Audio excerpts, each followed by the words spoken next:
ನಮಸ್ಕಾರ ವೀಕ್ಷಕರೇ, ನಿಮ್ಮ ಚಾನೆಲ್ ಎಸ್ ಕುಕಿಂಗ್ ಎಟ್ ಹೋಮ್ಗೆ ಸ್ವಾಗತ. ಇವತ್ತು ನಾವು ತೊಂಡೆಕಾಯಿ ಚಟ್ನಿ ಮಾಡ್ತಾಯಿದ್ದೀವಿ. ಅದಕ್ಕೆ ತೊಂಡೆಕಾಯಿ, ಬದನೆಕಾಯಿ, ಹುಣಸೆಹಣ್ಣು, ಹಸಿಮೆಣಸಿಕಾಯಿ, ಟೊಮೆಟೊ ಇದನ್ನೆಲ್ಲ ಕಟ್ ಮಾಡ್ಕೊಳ್ಳೋಣ. ಫಸ್ಟು ನೋಡಿ ವೀಕ್ಷಕರೇ, ಇದು ಬದನೆಕಾಯಿ ಮತ್ತು ತೊಂಡೆಕಾಯಿ ಎಲ್ಲ ಕಟ್ ಮಾಡಿ ಇಟ್ಕೊಂಡಿದೆ. ಈಗ ಹುರ್ಕೋಬೇಕು. ಹಸಿಮೆಣಸಿಕಾಯಿ, ಸೊ ಇದನ್ನೆಲ್ಲ ಹುರ್ಕೊಳ್ಳೋಣ. ಗ್ಯಾಸ್ ಆನ್ ಮಾಡ್ಕೊಳ್ಳಿ.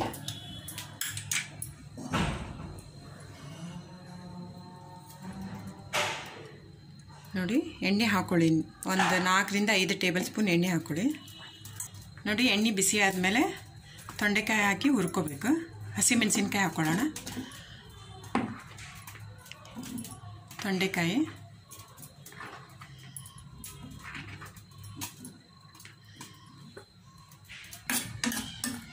ನೋಡಿ ಇದು ಹುರ್ಕೊತಾ ಇದ್ದೀವಿ. ಇದನ್ನ ಹುರ್ಕೊಂಡು ಸ್ವಲ್ಪ ಹೊತ್ತು ಆದಮೇಲೆ ಈ ಬದನೆಕಾಯಿನ ಮಿಕ್ಸ್ ಮಾಡ್ಕೋಬೇಕು. ಅದಕ್ಕೆ ಫಸ್ಟ್ ತೊಂಡೆಕಾಯಿ, ಹಸಿಮೆಣಸಿಕಾಯಿ ಹುರ್ಕೋಬೇಕು. ಸ್ವಲ್ಪ ಆದಮೇಲೆ ಬದನೆಕಾಯಿ ಹಾಕ್ಕೊಂಡು ಹುರ್ಕೋಬೇಕು. ನೋಡಿ, ಇದು ಫ್ರೈ ಆಗಿದೆ.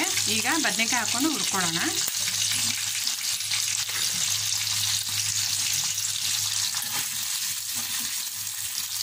ಸ್ವಲ್ಪ ಚೆನ್ನಾಗಿ ಫ್ರೈ ಮಾಡ್ಕೊಳ್ಳೋಣ.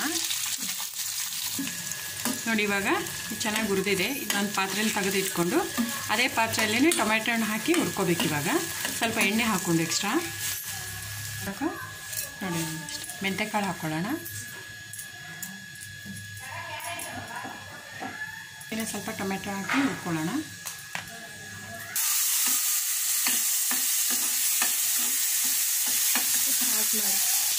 ನೋಡಿ, ಇವಾಗ ಟೊಮೆಟೊ ಹಣ್ಣು ಹುರಿದಿದೆ. ಇದಕ್ಕೆ ಸ್ವಲ್ಪ ಹುಣಸೆಹಣ್ಣು ಹಾಕಿ ಹುರ್ಕೊಳ್ಳೋಣ.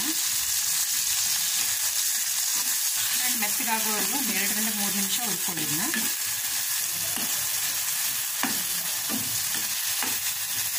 ನೋಡಿ, ಇವಾಗ ಇದು ಹುರಿದಿದೆ. ಇದನ್ನ ಒಂದು ಪಾತ್ರೆಯಲ್ಲಿ ಇದನ್ನ ಆಫ್ ಮಾಡ್ಕೊಳ್ಳೋಣ. ಇವಾಗ ಆಫ್ ಮಾಡ್ಕೊಂಡು ಮಿಕ್ಸಿಗೆ ಸ್ವಲ್ಪ ಆರಕ್ಕೆ ಬಿಡೋಣ. ಆಮೇಲೆ ಮಿಕ್ಸಿಗೆ ಹಾಕ್ಕೊಳ್ಳೋಣ. ಇನ್ನು ಮಿಕ್ಸಿ ಜಾರಿಗೆ ಹಾಕ್ಕೊಳ್ಳೋಣ. ಆರಿದೆ ಅದು.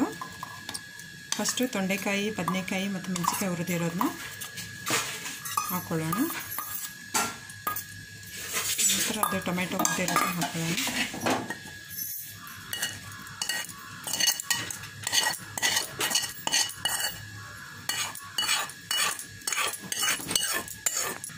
ಇದಕ್ಕೆ ಕರಿಬೇವು, ಆಮೇಲೆ ಸ್ವಲ್ಪ ಪುದೀನ. ಇದು ಆಪ್ಷನಲ್ಲು, ಬೇಕಂದರೆ ಹಾಕ್ಕೊಳ್ಳಿ, ಬೇಡಂದರೆ ಇಲ್ಲ.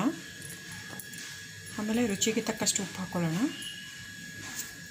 ಇದಕ್ಕೆ ಟೊಮೆಟೊ, ಹುಣಸೆಹಣ್ಣು 2 ಹಾಕಿದೆ. ನಿಮಗೆ ಹುಳಿ ತಿನ್ನಲ್ಲ ಅಂದರೆ ನೀವು ಸ್ವಲ್ಪ ಬೆಲ್ಲ ಹಾಕ್ಕೋಬೋದು ಇದಕ್ಕೆ. ಇವಾಗ ಮಿಕ್ಸಿಗೆ ಹಾಕ್ಕೊಳ್ಳೋಣ. ನೋಡಿ, ಇದು ಸಣ್ಣ ಆಗಿದೆ. ನೋಡಿ, ಇದನ್ನ ಒಂದು ಬೌಲ್ಗೆ ಅನ್ನ ಎದ್ರಲ್ಲಾದರೂ ತಿನ್ಬೋದು. ಇದಕ್ಕೆ ಬೇಕಾದ್ರೆ ನೀವು ಒಗ್ಗರಣೆನೂ ಹಾಕೋಬೋದು. ನಿಮಗೆ ಇಷ್ಟವಾದಲ್ಲಿ ನನ್ನ ಚಾನಲ್ ಸಬ್ಸ್ಕ್ರೈಬ್ ಮಾಡಿ, ಲೈಕ್ ಮಾಡಿ, ಶೇರ್ ಮಾಡಿ, ಕಮೆಂಟ್ ಮಾಡಿ. Thank you.